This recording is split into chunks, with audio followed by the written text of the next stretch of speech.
नमस्कार, हरियाणा न्यूज देख रहे हैं आप और मैं हूं आपके साथ विनय चौधरी। दिन भर आप सैकड़ों खबरें देखते हैं, इनसे रूबरू होते हैं, लेकिन इनमें से कुछ एक खबर ऐसी होती हैं जो दिन भर की सुर्खियां बन जाती हैं और इन्हीं सुर्खियों वाली खबर पर विस्तार से बातचीत करेंगे इस खास शो के जरिए जिसका नाम है खबर गरम है।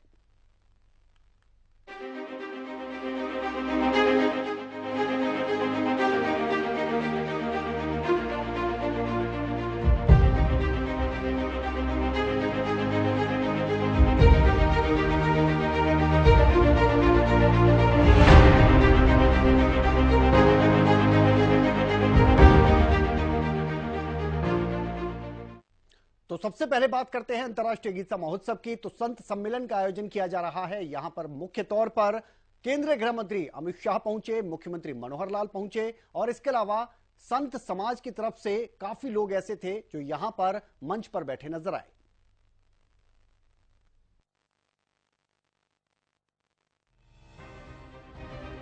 केंद्रीय गृह मंत्री अमित शाह हरियाणा के दौरे पर हैं। कुरुक्षेत्र पहुंचने पर मुख्यमंत्री मनोहर लाल की तरफ से केंद्रीय गृह मंत्री अमित शाह का जोरदार स्वागत किया गया। इस दौरान केंद्रीय गृह मंत्री कुरुक्षेत्र में आयोजित अंतर्राष्ट्रीय गीता जयंती महोत्सव में शामिल हुए।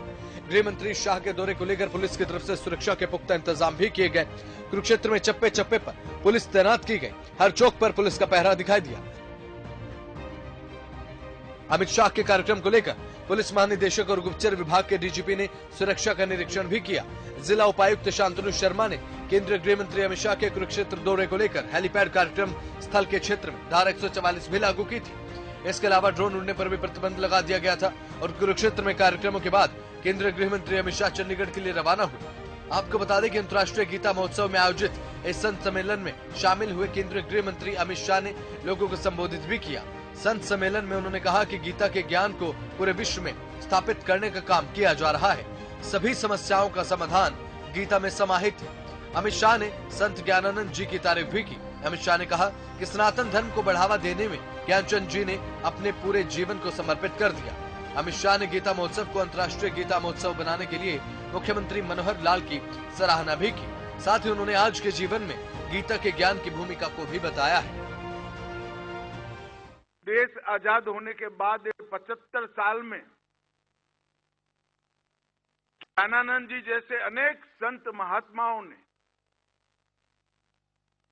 गीता के उपदेश को और गीता के ज्ञान को पूरे विश्व के बीच में पुनर्स्थापित करने का काम किया है। मैं कई लोगों को मिला हूं, दुनिया भर के कई विद्वानों को मिला हूं। सब ये मानते हैं कि व्यक्ति के जीवन की, अगर कोई देश है तो इसके समाज जीवन की और पूरे विश्व की सभी समस्याओं का समाधान गीता के उपदेश में समाहित है। इसके बाहर जाने की जरूरत नहीं। अमित शाह ने संबोधित करते हुए गीता में संसार की सभी समस्याओं का समाधान समाहित होने की बात कही और साथ ही कहा कि हर समस्या का समाधान गीता के अंदर समाहित है।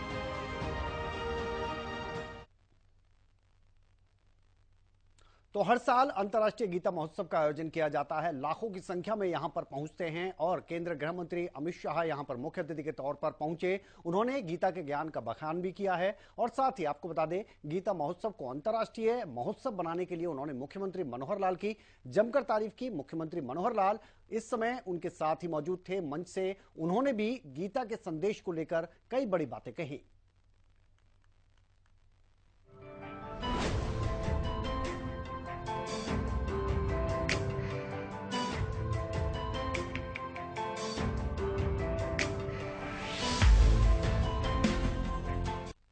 और कांग्रेस नेता राहुल गांधी ने दिल्ली में एनसीपी चीफ शरद पवार से मुलाकात की। यह मुलाकात कई मायनों में काफी अहम रही।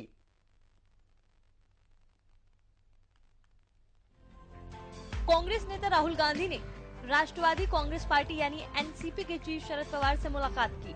दोनों नेताओं की मुलाकात ऐसे समय पर हुई जब नई दिल्ली के अशोका होटल में मंगलवार को ही विपक्षी गठबंधन इंडिया की चौथी बैठक हुई थी। गठबंधन इंडिया की मीटिंग में सीट शेयरिंग, साझा रैली और पीएम फेस सहित कई मुद्दों को लेकर चर्चा हुई। विपक्षी गठबंधन के सामने सबसे बड़ा सवाल सीट शेयरिंग को लेकर ही माना जा रहा है। ऐसे में कांग्रेस के पूर्व अध्यक्ष राहुल गांधी और शरद पवार की मुलाकात काफी अहम मानी जा रही है। अगले साल होने वाले लोकसभा चुनाव को लेकर महाराष्ट्र में सीट बंटवारा करना बड़ी चुनौती है। यहाँ पर महाविकास आघाड़ी यानी कांग्रेस, उद्धव ठाकरे की शिवसेना और शरद पवार की एनसीपी के बीच पहले से ही गठजोड़ है। ऐसे में सवाल ये है कि महाराष्ट्र की 48 लोकसभा सीटों में से किसके पास कितनी सीटें जाती हैं। महाराष्ट्र के अलावा यूपी, पश्चिम बंगाल, पंजाब और दिल्ली में भी सीट शेयरिंग को लेकर विपक्षी गठबंधन इंडिया के सामने सवाल है। कांग्रेस नेता राहुल गांधी लगातार गठबंधन इंडिया में शामिल दलों के नेताओं से बात कर रहे हैं। राहुल गांधी ने गुरुवार को ही बिहार के मुख्यमंत्री नीतीश कुमार से फोन पर बात की थी। दोनों नेताओं की ऐसे समय पर फोन पर बात हुई थी जब पश्चिम बंगाल की मुख्यमंत्री ममता बनर्जी का पीएम फेस के तौर पर कांग्रेस अध्यक्ष मल्लिकार्जुन खड़गे का नाम आगे आने को लेकर अटकलें थी कि नीतीश कुमार नाराज चल रहे हैं। हालांकि इसे जेडीयू खारिज कर चुकी है। कई मौके पर नीतीश कुमार भी कह चुके हैं कि वो पीएम की रेस में नहीं है। कांग्रेस कार्य समिति सीडब्ल्यूसी ने गुरुवार को ही अपने प्रस्ताव में कहा कि वो बहुत जल्द उम्मीदवारों का चयन कर लेगी और विपक्षी गठबंधन इंडिया को बीजेपी के खिलाफ एक प्रभावी ढाल बनाने के लिए कदम उठाएगी। ऐसे में राहुल गांधी की नेताओं से बातचीत को इसी कड़ी में देखा जा रहा है।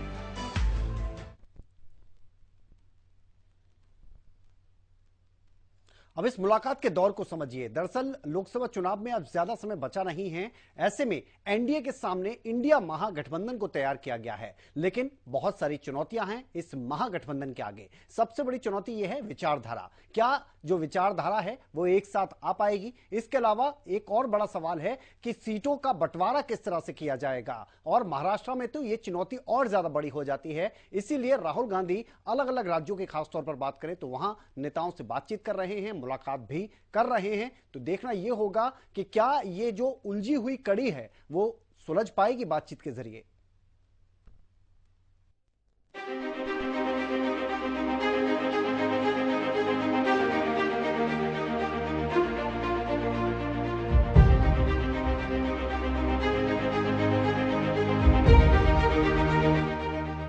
और संसद का सत्र भले ही खत्म हो गया हो, लेकिन सांसदों के निलंबन को लेकर सियासत लगातार जारी है। जंतर मंतर पर इंडिया महागठबंधन के दलों की तरफ से प्रदर्शन किया गया और सरकार पर निशाना साधा गया।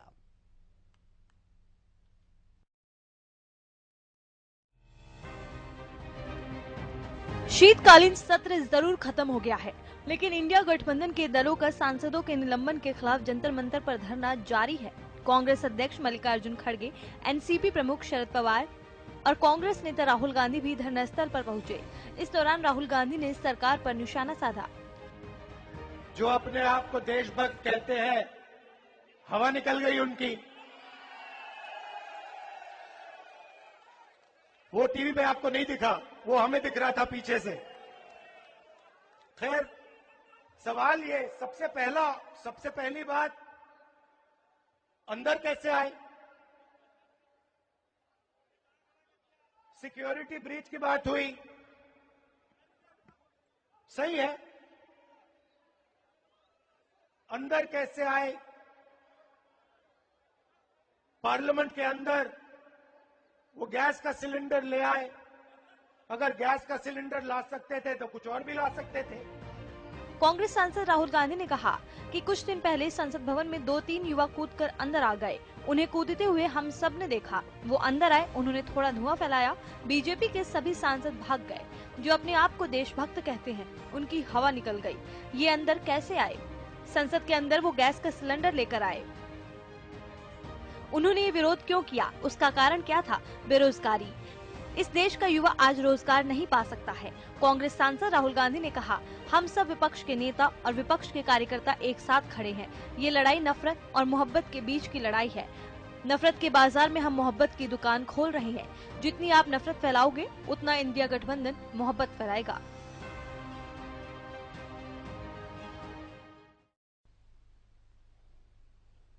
तो 13 दिसंबर वो दिन था जब संसद की सुरक्षा का चूक का जो मामला था वो गरमाया था, उसी दिन हुआ और उसके बाद से लगातार गरमाता हुआ रहा। शीतकालीन सत्र के आखिरी दिन लोकसभा से कांग्रेस के 3 सांसदों को सस्पेंड कर दिया गया।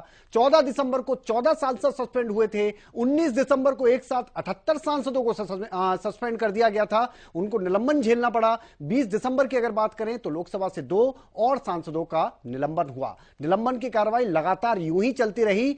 21 दिसंबर को भी 3 और सांसदों को सस्पेंड किया गया। ऐसे में कुल मिलाकर 146 सांसद निलंबित कर दिए गए। इनमें 112 लोकसभा और 34 राज्यसभा के शामिल रहे और इसी को लेकर अब यह सियासत गरमाई हुई है।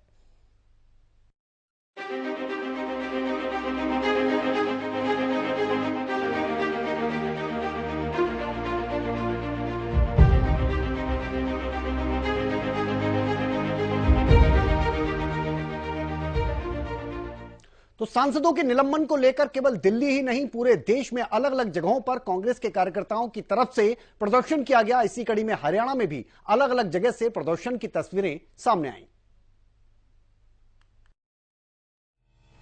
देश की राजधानी दिल्ली में संसद के विंटर सेशन के दौरान विपक्ष के 146 सांसदों को सस्पेंड करने के विरोध में हरियाणा के अलग अलग शहरों में विरोध प्रदर्शन किया गया। ऑल इंडिया कांग्रेस कमेटी के निर्देश पर ये प्रदर्शन किया गया। रोहतक में मानसरोवर पार्क से अंबेडकर चौक तक विरोध प्रदर्शन किया गया। तो फरीदाबाद में भी कांग्रेस की तरफ से सरकार के खिलाफ नारेबाजी की गई। इस मौके पर हरियाणा प्रदेश कांग्रेस के अध्यक्ष उदय भान ने भी बीजेपी पर जमकर हमला बोला। आज ये विरोध प्रदर्शन हो रहा है उन 146 सांसद जो इस देश की 20% आबादी का रिप्रेजेंट करते हैं, उनको जिस तरह से निलंबित किया गया, 100 लोकसभा के 46 राज्यसभा के, आज तक दुनिया के और हिंदुस्तान के इतिहास में कभी ऐसा नहीं हुआ कि किस तरह से एक अघोषित इमरजेंसी लगा रखी। संसद सदस्य संसद में भी अपनी बात नहीं कह सकता। क्या संसद सदस्य को ये बोलने का, ये पूछने का अधिकार नहीं है कि भाई जो 2 आदमी संसद में जो धुएं का बम लेकर के जो कूदे संसद के अंदर परिसर में, उसका क्या कारण थे, उसमें सिक्योरिटी लैप्स कहाँ हुआ, क्यों हुआ, उसके लिए कौन जिम्मेदार थे। कांग्रेसी कार्यकर्ताओं के विरोध प्रदर्शन में झज्जर विधायक गीता बुक्कल भी मौजूद रहीं। प्रदर्शन के दौरान कांग्रेस विधायक गीता बुक्कल ने भारतीय जनता पार्टी की सरकार पर जमकर निशाना साधा। कि आज का जो ये प्रदर्शन है पूरे देश भर में हेडक्वार्टर जिला हेडक्वार्टर्स पर किया गया है। लोकतंत्र को बचाने के लिए, देश को बचाने के लिए जिस प्रकार से संसद के शीतकालीन सत्र में एक जो है 146 सांसदों का जो निलंबन किया गया, देश के इतिहास में ये बड़ी खतरनाक घटना है। लोकतंत्र और संविधान के लिए अच्छा सूचक नहीं है। उसी को लेकर हमने आज यहाँ पर धरना प्रदर्शन करने का काम किया है। हमारा ये प्रयास है कि जिस प्रकार से देश में तानाशाही चल रही है, आज आवश्यकता है लोकतंत्र को बचाने की, क्योंकि लोकतंत्र लोगों के द्वारा चुनी हुई सरकार के नुमाइंदे जब अपनी बात को संसद में कहना चाहते हैं, वो केवल ये जानना चाह रहे थे कि आज से पहले भी 13 तारीख को संसद पर हमला हुआ था, दोबारा से फिर से देश पर जो है संसद पर, लोकतंत्र के मंदिर पर घुसपैठियों ने हमला करने का काम किया। केवल और केवल विपक्षी सांसदों की यही मांग थी, यही आवाज थी कि हम लोगों को ये आवाज जो है उठानी है। हम लोगों का एक प्रयास है कि हम लोग इस देश को बचाना चाहते हैं। हरियाणा के अलग अलग हिस्सों में कांग्रेस ने सत्तारूढ़ बीजेपी और मोदी के नेतृत्व वाली सरकार के खिलाफ निलंबित विपक्षी सांसदों की आवाज को अलोकतांत्रिक तरीके से दबाने और उन्हें आंतरिक सुरक्षा के मुद्दे पर संसद में बोलने नहीं देने के लिए विरोध प्रदर्शन किया। तो लोकसभा और राज्यसभा से विपक्षी सांसदों के निलंबन के विरोध में कांग्रेस की तरफ से यह राष्ट्रव्यापी विरोध प्रदर्शन किया गया। विपक्षी गठबंधन इंडिया के तमाम बड़े नेता दिल्ली के जंतर मंतर पर नजर आए, तो राजस्थान, हरियाणा, यूपी समेत देश के अलग अलग हिस्सों में भी कांग्रेस के कार्यकर्ता सड़क पर उतरे, सरकार के खिलाफ जमकर नारेबाजी की गई।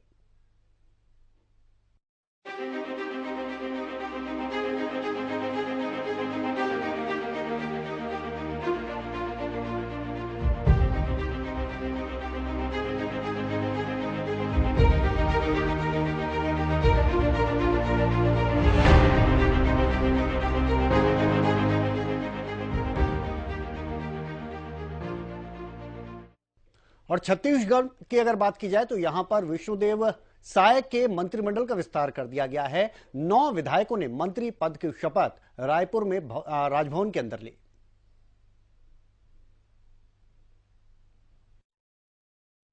छत्तीसगढ़ में शुक्रवार को विष्णुदेव साय मंत्रिमंडल का विस्तार किया गया और राजधानी रायपुर स्थित राजभवन में 9 विधायकों ने मंत्री पद की शपथ ली।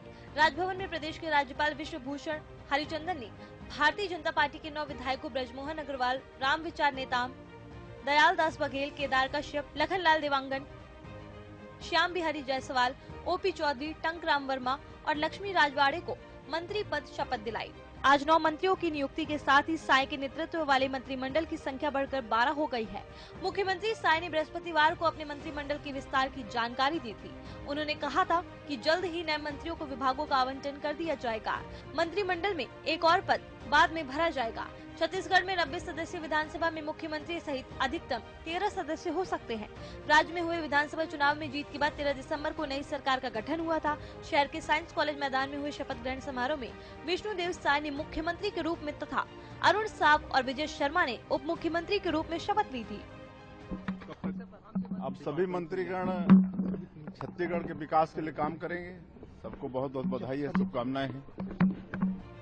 मंत्रिमंडल विस्तार के बाद इसके 12 में से 6 सदस्य अरुण साव, लखनलाल देवांगन, श्याम बिहारी जायसवाल, ओपी चौधरी, टंकराम वर्मा और लक्ष्मी राजवाड़े अन्य पिछड़ा वर्ग ओबीसी से है। वहीं मंत्रिमंडल के 3 अन्य सदस्य मुख्यमंत्री विष्णुदेव साय, रामविचार नेताम और केदार कश्यप अनुसूचित जनजाति वर्ग एसटी से है। राज्य मंत्रिमंडल में अनुसूचित जाति एससी से 1 सदस्य दयाल दास बघेल है और सामान्य वर्ग से 2 सदस्य विजय शर्मा और ब्रजमोहन अग्रवाल हैं। मंत्रिमंडल के विस्तार के बाद राजवाड़े मंत्रिमंडल में एकमात्र महिला सदस्य हैं। मंत्रिमंडल विस्तार के बाद साय सरकार में सरगुजा संभाग से 4, बिलासपुर संभाग से 3, रायपुर और दुर्ग संभाग से 2 और बस्तर संभाग से 1 सदस्य है। राज्य में हुए विधानसभा चुनाव में कांग्रेस को हराकर बीजेपी ने 5 वर्ष बाद सत्ता में वापसी की है। बीजेपी ने 90 सदस्यीय विधानसभा में 54 सीट जीती है, जबकि कांग्रेस 35 सीट ही हासिल कर सकी। राज्य में गोंडवाना गणतंत्र पार्टी को 1 सीट मिली है।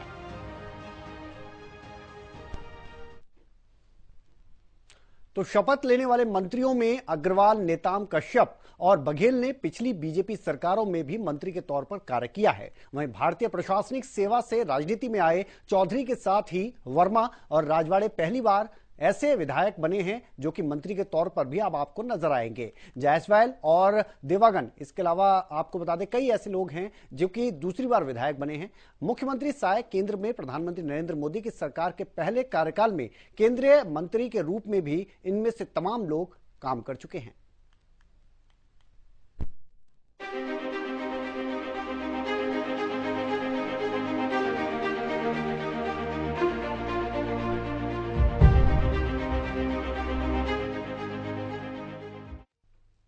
और साक्षी मलिक के कुश्ती छोड़ने के बाद अब उनकी मां का एक भावुक कर देने वाला बयान सामने आया है। तो दूसरी तरफ अब इस मसले पर सियासत भी गर्मा गई है। कांग्रेस ने सरकार पर निशाना साधा है।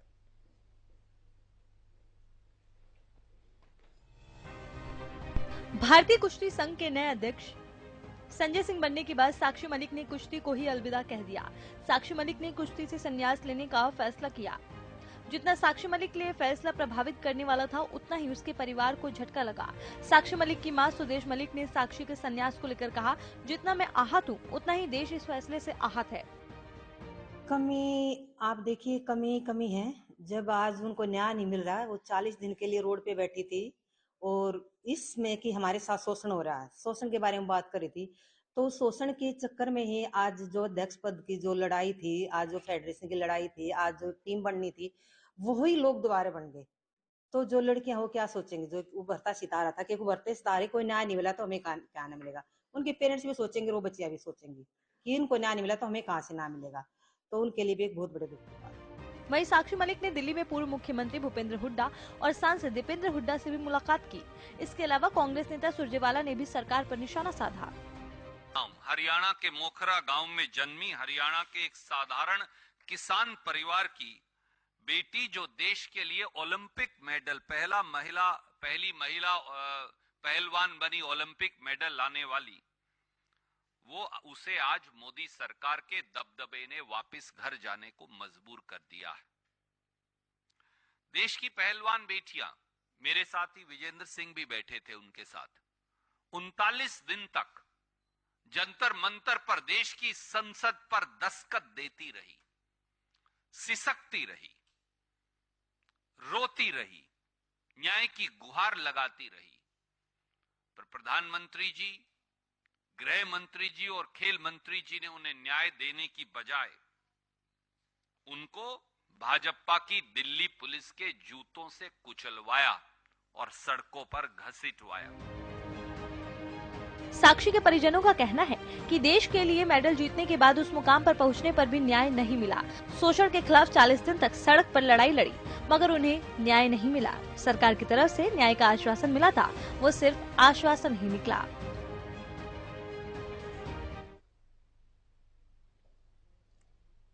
तो साल भले ही खत्म होने वाला है, लेकिन साल की शुरुआत से ये विवाद शुरू हुआ था और अब जाकर लग रहा है कि ये विवाद खत्म हो गया। यानी जो पहलवान थे जिन्होंने आंदोलन किया, उनके हाथ कुछ नहीं लगा, क्योंकि गुरुवार को जब नतीजे सामने आए तो रेसलिंग फेडरेशन के जो अध्यक्ष हैं उन संजय सिंह को बनाया गया। संजय सिंह आपको बता दें कि ब्रजभूषण शरण के करीबी माने जाते हैं और इसके बाद ही ये जो पहलवान हैं इन्होंने प्रेस कॉन्फ्रेंस की। प्रेस कॉन्फ्रेंस में साक्षी मलिक ने कहा कि एक बात वो कहना चाहती हैं कि अगर प्रेसिडेंट ब्रजभूषण जैसा आदमी ही रहता है, जो उसका सहयोगी है, उसका बिजनेस पार्टनर है, वो अगर इस फेडरेशन में रहेगा तो मैं अपनी कुश्ती को त्याग रही हूं, मैं आज के बाद आपको कभी भी रिंग में नजर नहीं आऊंगी। इस तरह से साक्षी मलिक ने कुश्ती छोड़ने का ऐलान कर दिया।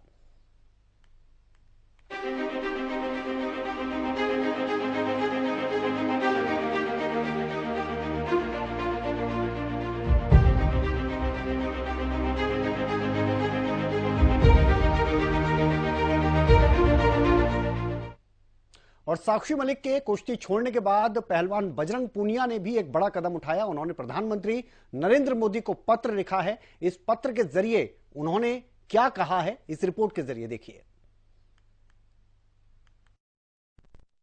भारतीय पहलवान और ओलंपिक पदक विजेता बजरंग पूनिया ने पीएम मोदी के नाम एक लंबा चौड़ा पत्र लिखा है। इस पत्र में उन्होंने अपनी मांगे ना सुनी जाने के कारण पद्मश्री लौटाने की बात कही है। दरअसल इस साल की शुरुआत से ही भारतीय पहलवानों का एक तबका भारतीय कुश्ती महासंघ में ब्रजभूषण शरण सिंह की चल रही मनमानी और तानाशाही को लेकर विरोध कर रहा है। ब्रजभूषण पर महिला पहलवानों का यौन शोषण करने के भी आरोप लगे। ब्रजभूषण शरण सिंह बीजेपी सांसद है और लंबे समय से भारतीय कुश्ती महासंघ के अध्यक्ष रहे। पहलवानों के लंबे आंदोलन के बाद उन्हें हाल ही में अध्यक्ष पद छोड़ना पड़ा था। हालांकि जो नए अध्यक्ष बनाए गए हैं वो भी ब्रजभूषण खेमे के ही हैं। ऐसे में पहलवानों का पिछले 11 महीने से चल रहा आंदोलन पूरी तरह से बेअसर रह गया। यही कारण है कि बजरंग पूनिया ने अपना पदक लौटाने का ऐलान किया है। आंदोलन के पूरी तरह बेमतलब रह जाने के बाद और केंद्र सरकार द्वारा महिला पहलवानों की शिकायतों पर ध्यान नहीं देने के बाद बीते दिन भारत की ओलंपिक पदक विजेता साक्षी मलिक ने भी कुश्ती छोड़ने का ऐलान कर दिया था। आपको बता दें, ब्रजभूषण शरण सिंह के खिलाफ इस आंदोलन का नेतृत्व बजरंग पूनिया, साक्षी मलिक और विनेश फोगाट कर रहे थे। जनवरी से चल रहे इस विरोध प्रदर्शन में अब तक बहुत कुछ घटा। बजरंग पूनिया ने पत्र में लिखा है कि साल 2019 में मुझे पद्मश्री से नवाजा गया, खेल रत्न और अर्जुन अवार्ड से भी सम्मानित किया गया। जब ये सम्मान मिले तो मैं बहुत खुश था, लगा था कि जीवन सफल हो गया, लेकिन आज उससे कहीं ज्यादा मैं दुखी हूँ और ये सम्मान मुझे कचोट रहे हैं। कारण सिर्फ एक ही है कि जिस कुश्ती के लिए ये सम्मान मिले उसमें हमारी साथी महिला पहलवानों को अपनी सुरक्षा के लिए कुश्ती तक छोड़नी पड़ रही है। खेल हमारी महिला खिलाड़ियों के जीवन में जबरदस्त बदलाव लेकर आए थे। पहले देहात में ये कल्पना नहीं कर सकता था कि देहाती मैदान में लड़के लड़कियां एक साथ खेलते दिखेंगे, लेकिन पहली पीढ़ी की महिला खिलाड़ियों की हिम्मत के कारण ऐसा हो सका। हर गांव में आपको लड़कियां खेलती दिख जाएंगी और वो खेलने के लिए देश विदेश तक जा रही हैं। लेकिन जिनका दबदबा कायम हुआ है या रहेगा, उनकी परछाई तक महिला खिलाड़ियों को डराती है और अब तो वो पूरी तरह से दोबारा काबिज हो गए हैं। उनके गले में फूल मालाओं वाली फोटो आप तक पहुंची होगी। जिन बेटियों को बेटी बचाओ बेटी पढ़ाओ की ब्रांड एम्बेसडर बनाना था, उनको इस हाल में पहुंचा दिया गया कि उन्होंने अपने खेल से ही पीछे हटना पड़ा। हम सम्मानित पहलवान कुछ नहीं कर सके। महिला पहलवानों को अपमानित किए जाने के बाद में सम्मानित बनकर अपनी जिंदगी नहीं जी पाऊंगा। ऐसी जिंदगी ताउम्र कटोजेगी मुझे, इसलिए ये सम्मान मैं आपको लौटा रहा हूँ। तो बजरंग पूनिया का ये जो पत्र था वो एक लंबा चौड़ा पत्र है। प्रधानमंत्री नरेंद्र मोदी को उन्होंने लिखा और इसमें मुख्य तौर पर अगर बातों को देखा जाए तो उन्होंने ये लिखा है कि महिला पहलवानों के यौन शोषण का आरोपी सरेआम दोबारा कुश्ती का प्रबंधन करने वाली इकाई पर अपना दबदबा होने का दावा कर रहा है। इसी मानसिक दबाव में आकर ओलंपिक पदक विजेता एकमात्र महिला पहलवान साक्षी मलिक ने कुश्ती से संन्यास ले लिया। हम सभी की रात रोते हुए निकली, समझ नहीं आ रहा था कि कहां जाएं, क्या करें और कैसे जिएं। इतना मान सम्मान दिया सरकार ने, लोगों ने, क्या इसी सम्मान के बोझ तले दबकर मैं घुटता रहूंगा और इसीलिए मैं ये अपने अवार्ड वापस कर रहा हूं।